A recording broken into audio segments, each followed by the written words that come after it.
Well, it is June 27th, a new week in our class. So let's get started. Well, first of all, I have been able to grade all of your assignments. The project or proposals that you have written to me, and you added in the three different sections: introduction, statement of problem, statement of hypothesis. So that's really what I graded. I didn't really focus on the literature reviews because I've already reviewed those for you. So do take a look at those lit reviews, feedback that I already gave you last week, and then also the feedback that I gave you this week as you carry on with your research proposals. But I didn't really grade the lit reviews because of last week. Also, just don't forget that with assignments, you do, if they've been handed in on time, you do have the option to resubmit them within a week of receiving feedback from me. So for this assignment, that would be Monday, a week from today. And just to talk about some of the basic items of APA formatting, I have this document up here. This is a sample document with APA formatting. And notice that there is a title page up here. It says running head on it, and then varying definitions of online communication. And then it has the page number. Page number always goes on the upper right. But subsequent pages from that have just varying definitions of online communication. Just the title, not the running head on there. Also notice that the title is centered here on the page, and that, of course, there's an abstract. We'll have that come later. Some of the things that we'll do in this document will come later. And then right here, there's not a title for the introduction. I know I told some of you maybe to add a title for the introduction, but in this case, it's just the title of the actual article itself. So that's what you want to do from here on out. And then if you notice right here, it says literature review. And that is a heading 1 is literature review. It's centered, same font, basically a basic font, Times New Roman 12 point, and it's just centered and bolded, as that's what sets it apart as a heading 1. So then the heading 2, let's find one of those. So this is heading 1 as well, discussion. And then heading 2 is limitations of these studies. So that's under discussion. And so notice that it is not centered, it's on the left-hand side. It's still bold in the same font. And then a third heading is like this one, technological limitations. So those are the different headings in APA, just for some of you who might have been confused about that. I didn't really grade those in this last assignment because I know I haven't taught you about that now, but I'll start to look at that now for APA document format, just to make sure you have heading 1s are like this. Your literature review should have that heading, and then anything inside your literature review, heading 2 might have this one, and then heading 3 might have this one if there are several of these under limitations of these studies. So those are the level headings, and then also the page section. So how do we do this? Running head on the first page, but not on the second page. So I'll show you a little bit about that. Okay, so here I am in Word. I'm going to show you a couple of ways to do this trick. Now this is my running head, communication with elderly patients. If I was going to be APA format compliant, then I would also need to put, of course, the page number on the right-hand side over here within the same heading. But I won't do that today, just to show you the example. So communication with elderly patients. On the first page, I want to have it say running head and then colon and then that. But on the subsequent pages, I just want it to stay like this. So one of the first things I can do is just go to double click on this, and there's actually an option under header and footer on the Mac, and I don't know if this is on Windows or not, but it can say different first page under header and footer here. So if I click on that, then it will allow me just to go ahead and enter in running head. Oops.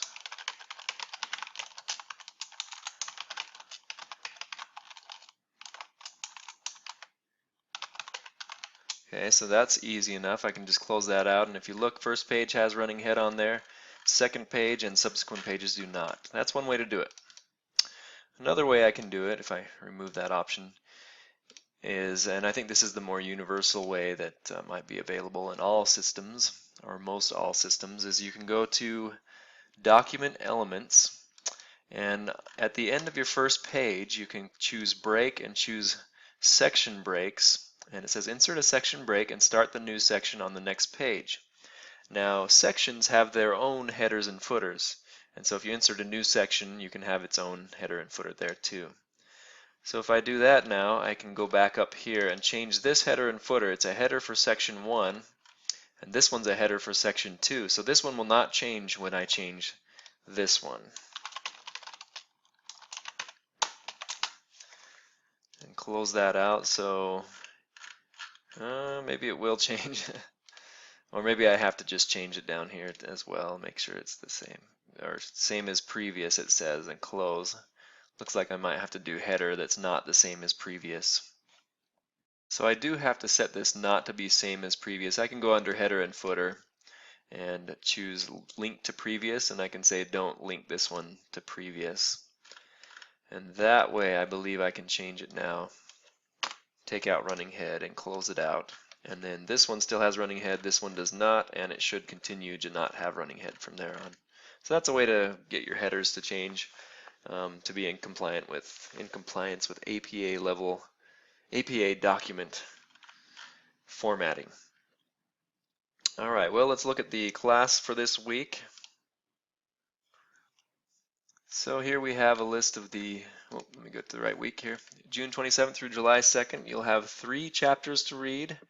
And we're making a shift now from quantitative research methods to qualitative research methods. And remember that quantitative has to do with numbers, collecting statistics and those kinds of things. But when we move to qualitative, it's more about gaining an understanding of a situation or about feelings, about describing in rich detail a situation or somebody's feelings or somebody's understanding of something.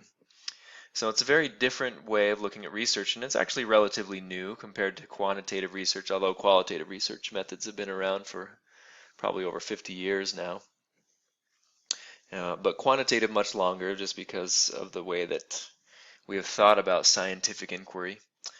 So anyway, we have 3 different qualitative research methods. Now let me remind you too that you can do a research study that is qualitative for your proposal for this class. It does not necessarily have to be quantitative. It does not necessarily have to collect just numbers and crunch those numbers with statistics. It can be something where you explore, where you find out the experiences of a certain group or a certain individual and write about that. So that's okay. And these are 3 methods that will introduce you to 3 of the major methods of qualitative research, including narrative research, ethnographic research, and case study research. So you'll read about those in the chapters, and you'll also do the quizzes for each chapter, each one of those, and then you'll post a little bit about research design. And for the discussion this week, we're going back to quantitative research for you to kind of look at what designs might be interesting to you. But in the future, remember, you can do qualitative research for your research proposal. So for this discussion, we're talking more about quantitative, but for the week, you're reading about qualitative research. So just to give you a brief intro of each of the research methods, narrative research really is about gaining more information about an individual, a single person basically, and their story that they have, having experienced something interesting. And then ethnographic research is a study of a group of people in their own environment, basically. And then a case study research is an in-depth study of a particular situation, or bounded system is what they will call it in the textbook. So it's a situation that you're studying. So again, narrative, individual stories. Ethnographic research is about study of people in their own environment, and case study research is about an in-depth study of a particular situation. There's also future types of research that we'll be learning about, including mixed methods research, which combines both qualitative and quantitative elements, and also action research.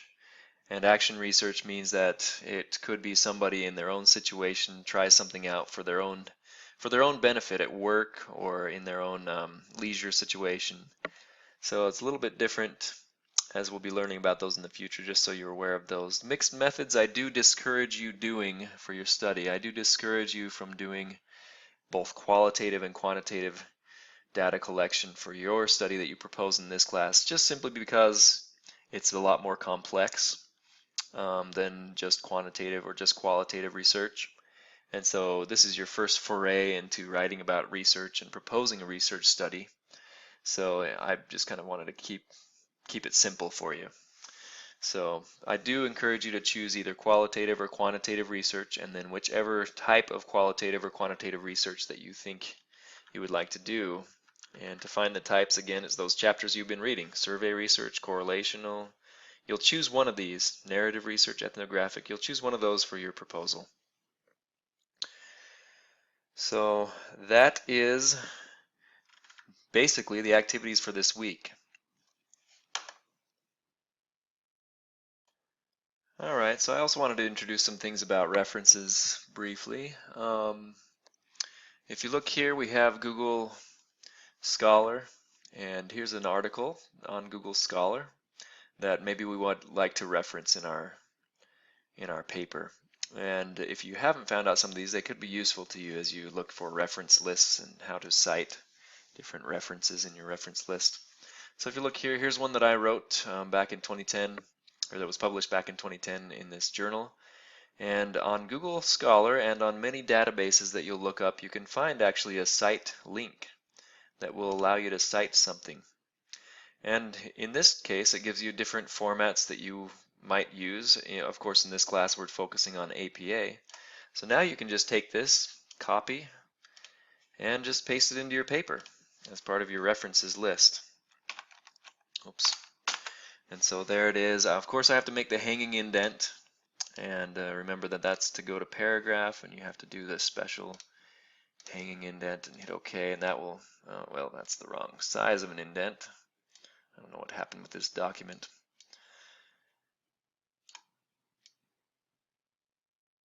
But yeah, I guess I had the right thing before. You want to make it about a 1/2 inch hanging there, and that's the right type of citation. And so that makes it easy. Once you find something in Google Scholar, you can copy the citation from it. Another example is BibMe. So if you can't find it in Google Scholar, if it's a book or something else, you can actually go to bibme.org and click on APA. And then you can just type in the name of the book or the name of the journal article, and it will hopefully generate a nice one for you. So something like our textbook, I could say educational research competencies. Just write part of the title, maybe put the year, and do a search.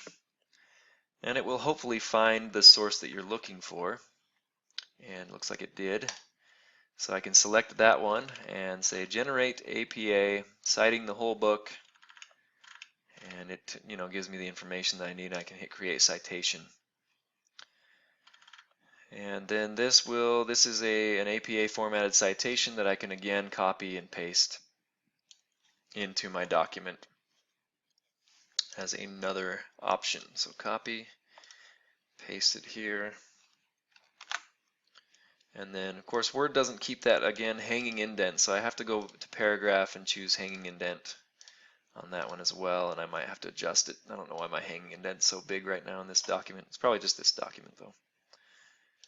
It's causing the trouble. Anyway, you saw how I did it before with the other one. So, and then finally there's this great tool called Zotero that I use quite often, and Zotero actually does a good job of just making it really easy to add a citation, but it's a very complex system and you have to have a lot set up. So again, I can type in, this accesses a database of citations that I have already found and added into Zotero, and I can just hit enter and it will actually add in that in-text citation very easily. So Frankham 2011, and then I can also go to Zotero add bibliography, and whatever citations I have added, look, it pops it in there, formats it correctly. Oh yeah, I forgot that these need to be double spaced as well, these references. So when I add in that in-text citation, it automatically puts it on the list for when I add a bibliography. But again, Zotero is kind of a complex system, but if you end up doing a lot of big writing, it is a good thing to get a system like Zotero or EndNote or RefWorks to do sort of these automatic elements. So just so you're aware, these are available as well. Anyway, I think that's all for this week, so have a great week.